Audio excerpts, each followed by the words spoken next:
Okay, Sean here, back with my fourth YouTube video. This time I'm going to be taking a look at my other very broken Commodore 8050 disk drive.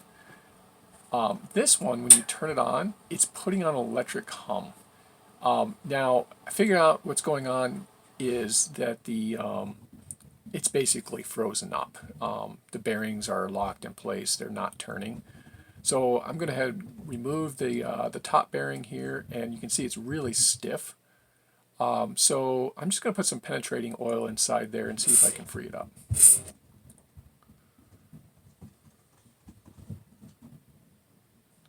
I'll work it in, and also from the top or the bottom of the bearing as well.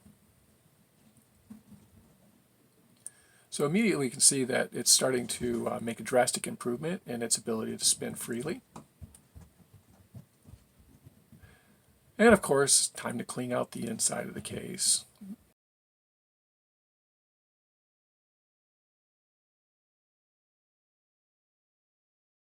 So this is the analog board, and it is filthy. I tried cleaning it with alcohol, but that didn't work. So I ran it under the kitchen sink, scrubbed it up, and cleaned it up really nicely. I was thinking about putting it in the dishwasher, but I just can't do that. So quick rinse in the kitchen sink, followed up with some 99% proof alcohol to remove any of the residual water. So here I'm putting my drive back in after freeing up the bearings, and go ahead and reinstall the analog board back in place.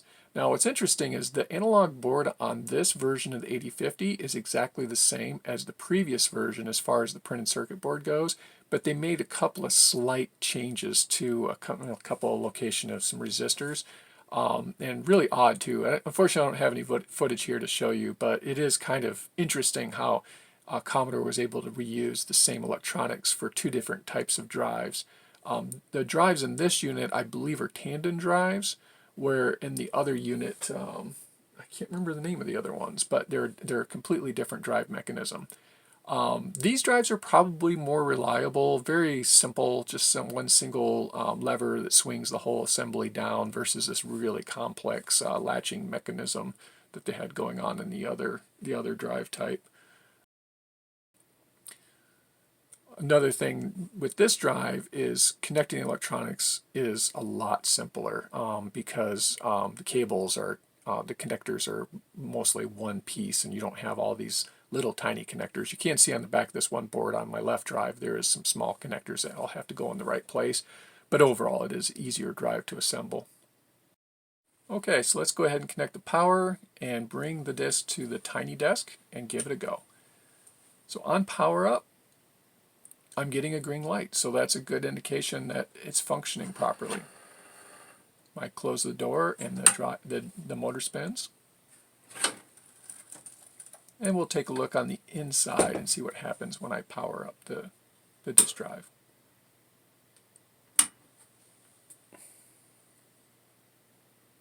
Okay, so I got a green light. And the motor spins freely now.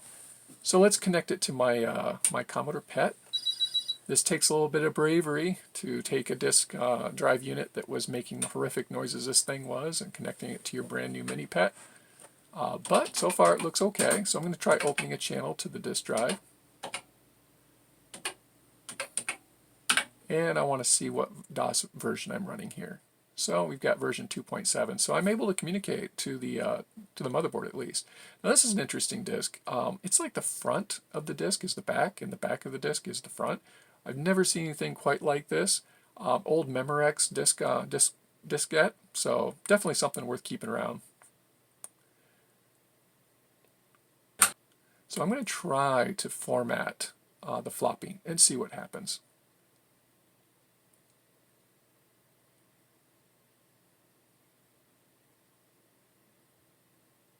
Okay, so the disk drive actually takes a command, it spins up the motor, but then it just hangs. So I can try saying another command, the drive just keeps spinning, nothing happens, so it's stuck. I'm going to try to keep this video short. If anyone out there has any ideas on what to try, leave your comments down below. Really appreciate it.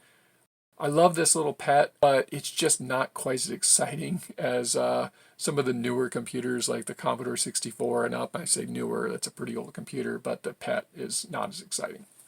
For now, I think I'm going to put away the pet for a little bit, and I've got some other ideas I'm going to play around with, but I think this is a good break for now. Well, I hope you enjoy this video, and I will see you around for the next one. Take care. Bye.